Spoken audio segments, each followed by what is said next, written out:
আচ্ছা, সকলকে নববর্ষের শুভেচ্ছা জানিয়ে আজকের এই ভিডিও।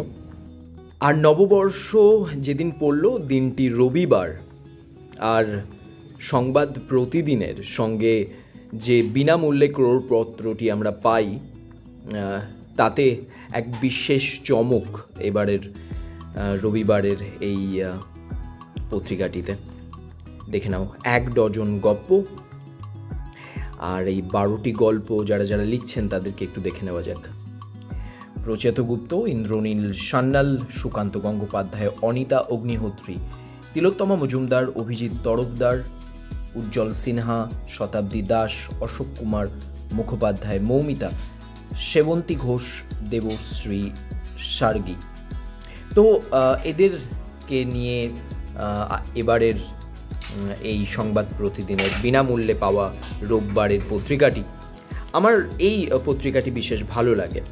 তার কারণ এদের যে বিষয় থাকে সেই বিষয়টি খুবই ইন্টারেস্টিং, এবং আমি নিয়মিত একটি ধারাবাহিক পড়ছি যেটি শ্রীজাতর লেখা, তার ভ্রমণ কাহিনী। শ্রীজাত যখন আমেরিকায় যায়, সেই আমেরিকার পথে শ্রীজাতর জীবন কেমন কাটে সেটি এই পত্রিকাতে নিয়মিত বার হচ্ছে, আর আমার পড়তে খুবই ভালো লাগছে।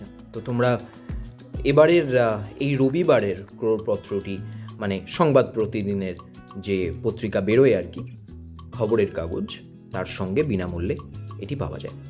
এবার যখন রোববারের কথা হচ্ছেই, তখন আনন্দবাজার পত্রিকার সঙ্গে রবিবাসরীয় তো আমরা পাই। তো এবারে দেখা যাক রবিবাসরীয়তে বিশেষ কি আছে। মানে যেহেতু আজ পয়লা বৈশাখ, রবিবার, তো ওপরে দেখো লেখা আছে ধারাবাহিক চলছে খরস্রোত। এই খরস্রোত শুরু হয়েছে ইদানিং। আর একটা ছোট গল্প আছে, সেটা হচ্ছে লটারি। আর প্রচেত গুপ্তের এই একটি নিবন্ধ বেরিয়েছে এখানে, বাঙালির হালখাতায় হারানো প্রাপ্তি। আমি এটা পড়েছি, বেশ ভালো লেগেছে। তো সব মিলিয়ে এই ছিল আজকের দিনের নতুন বর্ষের কিছু সুন্দর উপহার বিভিন্ন পত্রিকা থেকে। তোমরা পড়তে থাকো আর জানাও তোমাদের কেমন লাগছে আমার ভিডিও, আর কি ধরনের ভিডিও তোমরা আশা করছো আমার থেকে। আজকের দিনটি ভালো কাটুক তোমাদের। শুভ নববর্ষ।